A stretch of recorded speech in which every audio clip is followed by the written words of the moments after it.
Okay, folks, welcome back. This is lesson 7 of 8 of the second month of the mentorship. We're going to be specifically dealing with the market maker trap of false flags. Now, a false flag, okay, is basically a pattern that classic chartists and pure chart pattern traders will fall victim to a lot.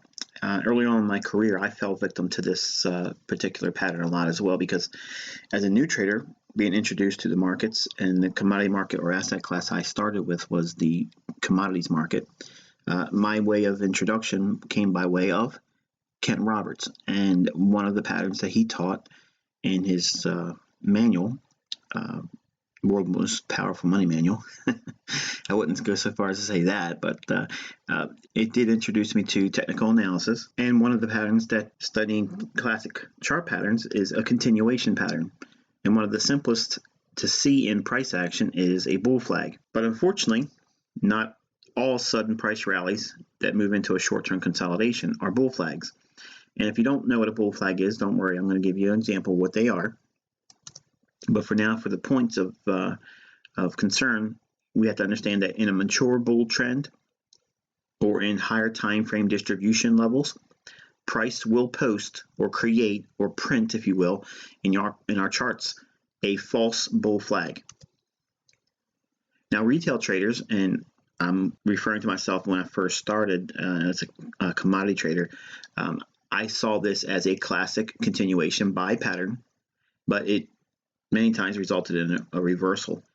As time went on and my understanding grew, I discerned that understanding higher time frame charts and what you know now as a premium market, they assist me in understanding and identifying potentially bearish bull flags. In other words, a typical bull flag would indicate a pause or midway point and another leg higher, or basically a traditional ABCD pattern. And it's a measured move type phenomenon in price action. But I found that I would fall victim to this simply because I was only looking for patterns for the sake of patterns. Price does not move based on any kind of pattern, whether it be a order block or a mitigation block or a breaker, or even classic chart patterns like a head and shoulders, or in this case, a bull flag. Now, obviously, the opposite side of the spectrum, and when we're bearish, in a continuation pattern, in a nice strong trend, you'll see a quick sudden move lower, a small little consolidation, and then another equal leg lower prior to the small little consolidation. And again, I'll give you some examples when we get past this boring part. But not all sudden price declines that move into a short-term consolidation are bear flags. And obviously, in mature bear trends or in higher time frame accumulation levels, price will post false bear flags. And obviously, retail traders will see this as a classic continuation sell pattern, but many times it will reverse. And again, to take away is understanding higher time frame charts and understanding the discount markets will assist in identifying when these are potentially false bear flags, or when not to expect another leg lower, but in fact, a buy.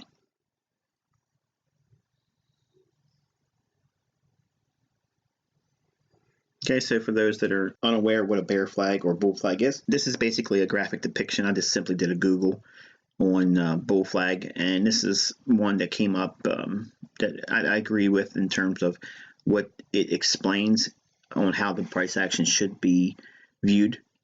Generally, you'll see a price leg up and then there'll be a small little consolidation. That consolidation can go sideways, or in this case, it could be slightly slanted lower. And then all of a sudden, there'll be another impulse swing higher that would be equal to the first impulse swing higher. So you have a measured move.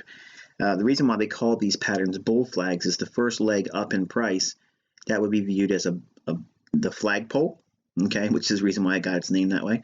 And then the flag portion is that small little consolidation slanting lower, and then you would measure that flagpole on the first leg up, and then add that to the move out of the consolidation, and that would give you your measured move. And when I first started, I can admit to you that some of my grain trades and some of my live cattle and live hog trades when I was trading commodities, they came by way of trading this simple pattern right here. It happened to occur when I had 1 hour stochastics divergence, and when it was in agreement, it was great. The problem is I never really considered the higher time frame charts, or what I understand now as a premium or a discount market.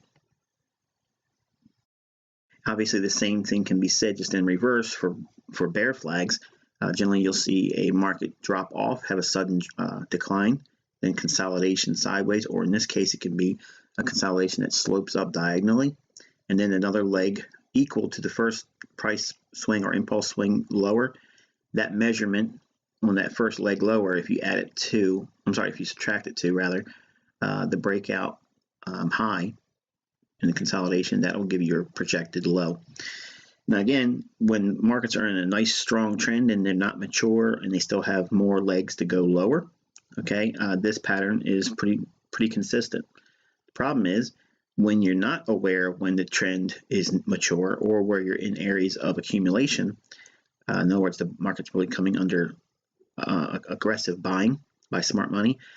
These patterns will materialize near the low, and you'll see a lot of folks see this as a continuation pattern. You'll see it on Twitter, you'll see it on social media that there will be a particular expectation to see new leg lower in price, but many times it won't go down, or if it does, it'll just go down just a small little bit and then reverse abruptly and go higher.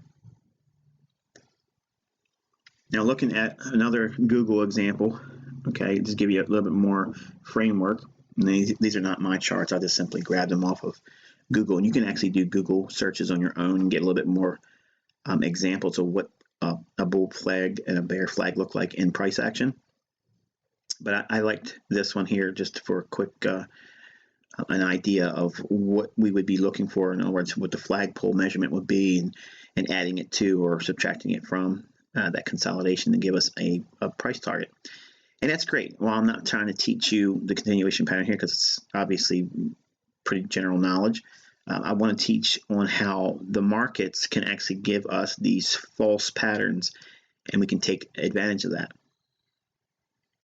So here we have a classic setup where the market has moved up aggressively, suddenly moved up higher, and we have what? We have a small little consolidation after that immediate rally up higher. Well, when you see that, obviously the first thing comes to mind, if you know a bull flag pattern is, well, this is obviously a bull flag. And then you would measure the flagpole or the impulse price swing up, and then you would add that to the consolidation area, and it would give you a projected high. So we would expect reasonably, if we were just pattern trading or looking for continuation classic patterns, if you will, we would be looking for higher prices. The problem is if we're just looking at one time frame and just only focusing there, that's a problem. You have to have a certain measure of top-down analysis, and using higher time frame charts, monthly, weekly, daily, and at least a 4-hour, but preferably a daily chart. That will give us the indications that there's going to be a little bit more information that needs to be considered. So when we see that, clearly it's viewed as a classic bull flag. Okay, and if we were going back in time in a time machine, if someone would have given me this chart my first 6 to 8 months of trading, I clearly would have expected this market to go higher based on just this simple pattern alone. And unfortunately, like I said in the past, when I first started trading, everything was in a bull market, and I could only understand buying low and selling high. I never understood rather the concept of selling short. My first year I just couldn't grasp it. So I would only be a buyer. But I could tell you, as a new trader in my first year, I would have looked at this and considered this as a bull flag. Problem is that's what would generally end up happening. So clearly we see that this bull flag was the opposite. It gave us no advancement higher. The only thing it did was just breached above a previous area of consolidation. So let's take a look about this specific area and what was behind the scenes that led to this overall price reversal. Okay, folks, let's take a closer look at this particular false flag. Okay, we have price showing a clear classic bull pattern in here, bullish flag.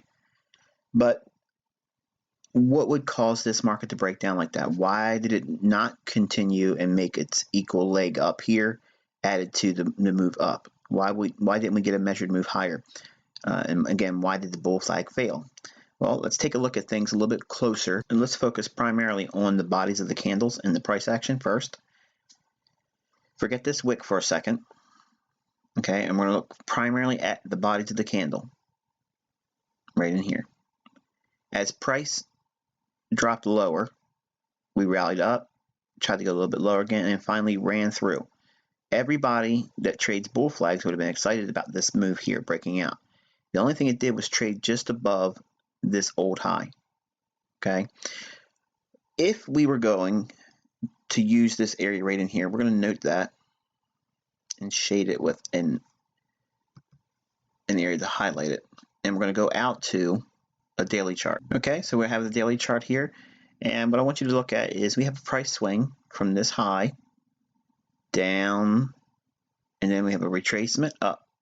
So as price was running up into that blue shaded area we had on a 15-minute time frame, we're inside of this big up candle, which is a bearish order block.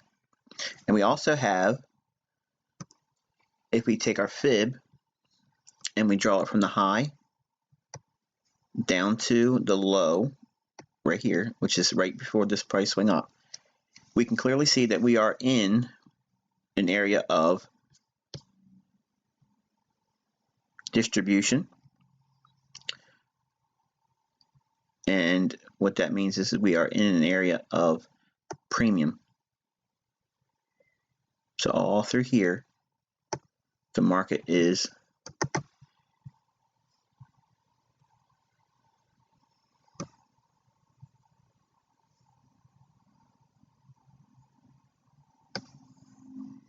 in a premium market relative to the range. We have this old high, this old low.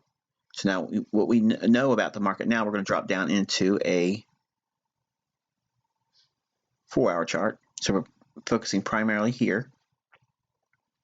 And when we look at this down move in here, we have a rally up, creating a liquidity void, and then we have another liquidity void going down. Midway through that, it's going to be the equivalent of what would be viewed as a bearish order block.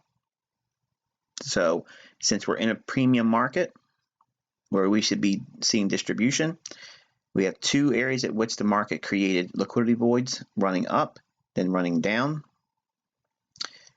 This entire range, okay, is going to be viewed in the scope of a bearish order block. So we'll be looking at like a mean threshold.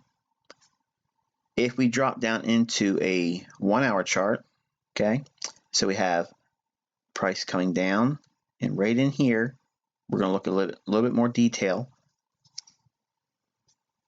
by dropping down into a 15-minute time frame. Okay, we have the gap between the opening of this candle and the close of this candle right in here. Okay, so we're going to focus primarily on that. We're going to zoom in on a 5-minute chart to refine. And you can see there's one up candle prior to the down move here. Now there's two candles going up right before the move lower. And this up move here with these up candles 1 and 2, that only trades right back up into the institutional order flow of this low here and this low here. The low in this candle comes in at 77.14. The high comes in at 77.14.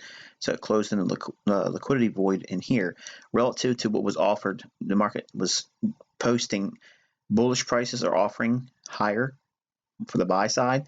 When it gapped down through it, they offered it one more time up here to be sold, filling in that range. So from this low over here, cut through this candle, and you'll see that actually IPTA filled in that range. So we have 1, 2 candles. If you take those 2 candles and you measure that range from the body low to the body high between the 2 candles, you get equilibrium right here, which is that level I have highlighted, which is also the bottom of that last up candle on a 5-minute time frame. So that's why that level's here. Okay, so by having that level, and also I'm framing this swing high here, so we have a little bit of a fair value gap right there. You can see price creating this potential bull flag here, and it starts to come up. But what is it really doing? It's only clearing out the bodies of the candles over here, and this big wick that we saw on a 15-minute time frame is not being considered at all. But when price starts to break down, all we have to do is go back in and look at price action here. Look at the up candles. Okay, the up candles start with their bodies and their wicks on the low end. That's where all the sensitivity on selling short will be. So when we get into areas of heavy distribution like this and we see a quick rally up and a consolidation or a slight dropping lower, which would look like a bull flag, we don't see that as a bullish scenario. What we're doing is we're looking for it to create a false move and break lower. Now, 1 of 2 scenarios can happen. One, you can get a turtle soup scenario where it'll start to come up, okay, and then start to break down. That's the easiest one to trade because you'll actually see it go up, get people tripped up thinking it's going to go higher, and then it rolls over. Once that happens, you want to sell the first return back to a bearish order block. That comes in the way of the opening comes in at 76.97. The high comes in at 76.97. That's where your short would be. Okay, once you get that, you put your stop above what would be considered the bull flag's high, that wick. That would be your risk. So in terms of risking a lot of pips, it's not much at all, and you would just simply wait for it to come back down to trade and close in. First objective would be to close the liquidity void that the bull flag creates, or the false flag that it creates rather. If we go out to a 15-minute time frame, you can see even on this time frame we have the last up candle right before it starts trading lower. The opening on that candle is 76.97. Again, it's the low as well, and obviously we've already shown that the high is 76.97 here on this candle here.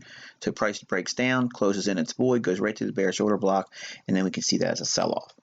Okay, so what am I showing you here? I'm showing you that there's going to be times when we break our market down from a top-down perspective by defining the market in terms of discount or premium, okay, and understanding the higher time frame, as we've shown with the daily chart here, and walking our way down to a lower time frame that we can execute on.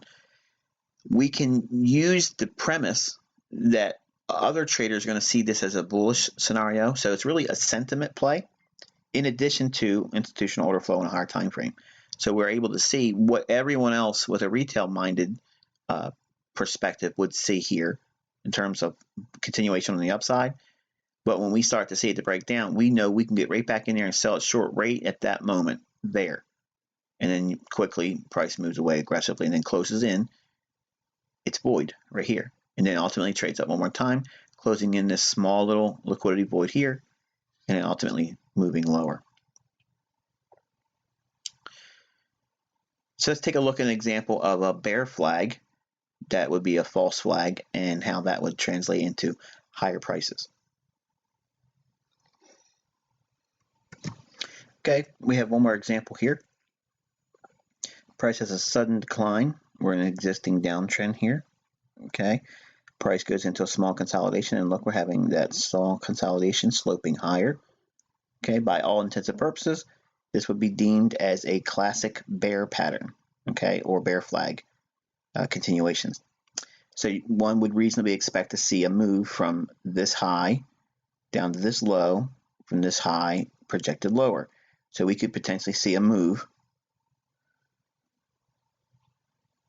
to about 73.55 if we were looking at pure chart patterns in the form of classic patterns. The problem is the market's traded down into 74.42. So what's significant about that? Okay, well, I'm going to show you by having our higher time frame perspective. We're going to highlight this little area. Okay, that's where our bear flag is, or our pseudo bear flag. And I want you to see what's actually happening here. When the market trades into that level, we're going to go into higher time frame, but I want you to see what happens right from the price at this point here. Suddenly that bear flag doesn't look so bearish. Okay, so by having this, let's go in here and take a look at the daily chart. Okay, here's that area where that bear flag would appear, like we were just showing on a 1 hour chart. Look at the bodies of the candles over here. Okay, all these wicks trading down here. Again, all of the heaviest volume is inside of the wicks. So if we take our area we just highlighted, keep it where it's anchored at for the 1 hour setup that we were identifying as a false bear flag, I'm actually identifying all the price action below these lows. Okay, now I'm not using the wicks, I'm using the bodies of the candles. Okay, and the expectation is this movement here, because we're now coming back down into this area for the first time in a couple months, or a month and a half here on the Aussie. So we're going one more time back into this area below the lows in terms of their bodies of the candles, not the wicks. Okay, so we ignore all these wicks. We know that the bulk of the volume is seen in the bodies. So this run down below here was really just making a run one more time for the stops below these candles. So if we're seeing that on a daily chart, we have to consider that when we go back into the hourly chart. So when the market starts creating that pseudo bear flag in here, we don't see that as a bear flag. We actually start going in and looking for reasons to expect higher prices. Now, we don't just simply go buy it. As the market starts to rally, we want to wait for a swing high to be created and violated on the upside. Okay, we get that here. We have a swing high. Market trades up through it here, comes back down to the last bearish candle right here. So we can take that idea and not look at it as a bear flag, but look at it as a buying opportunity. So we could be a buyer right here with a stop below the flag's low. So we could be doing this.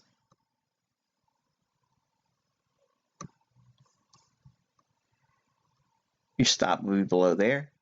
You're getting long at 74.70, we'll call it 74.70. And the expectation would be we would be looking for a range fill-in of all these down candles. So we'd look for upside objective here, last up candles body, and then we would be looking for the stops above these equal highs, that clean level here, plus we have another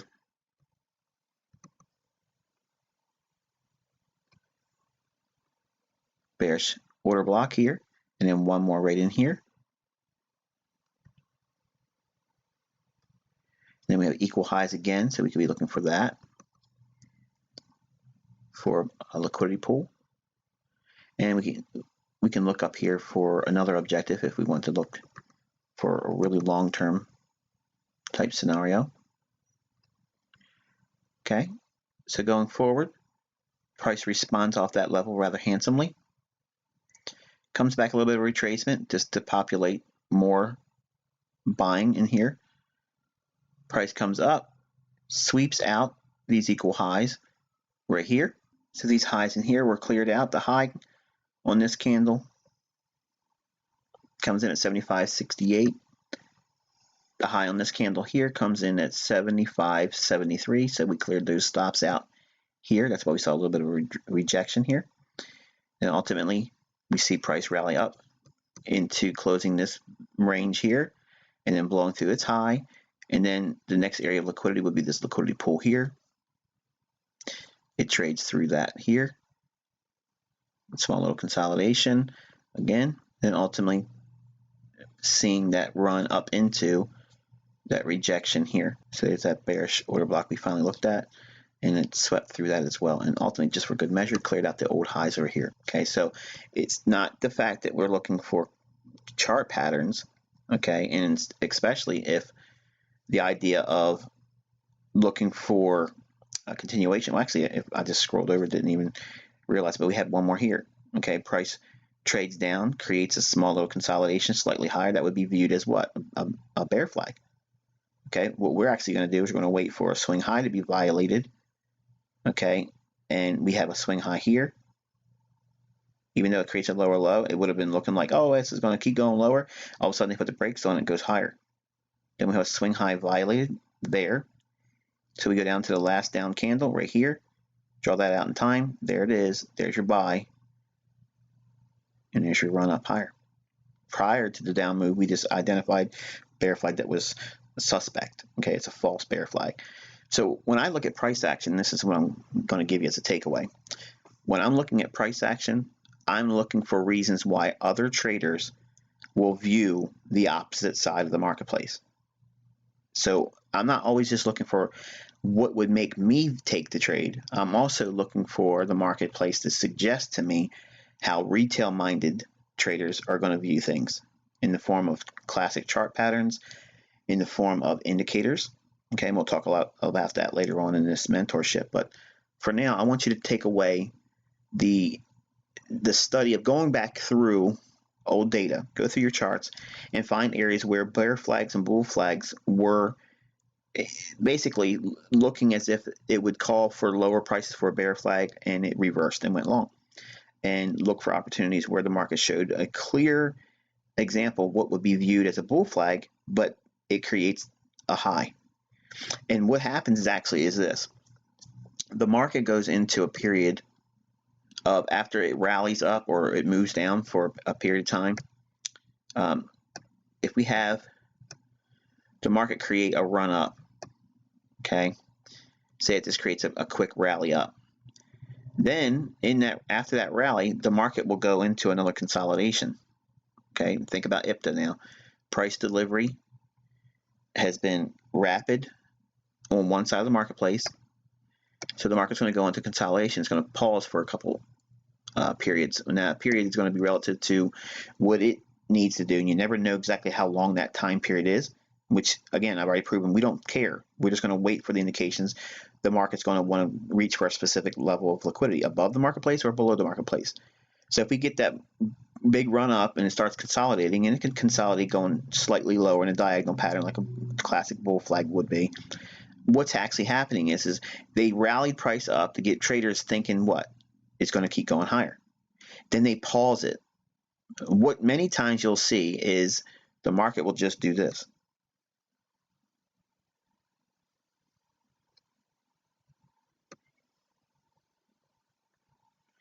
Just make a slightly short-term higher high, and then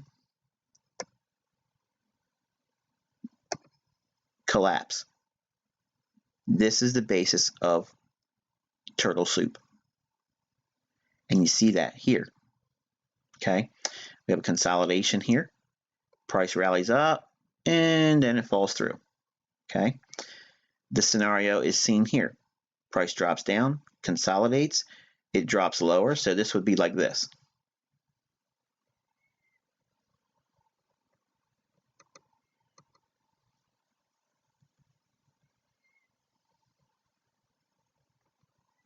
Okay, the pattern would be a decline, consolidation, then an initial leg lower just by a little bit, this short-term low violating these lows right here. So when we see that, it's going to look like it's been validated for this bear flag to go lower and have a projected measured move lower. But in fact, all it's doing is taking out the short-term lows here and then reversing and running the other way, which is, again, the basis of turtle soup buy. And you see that taking place right here.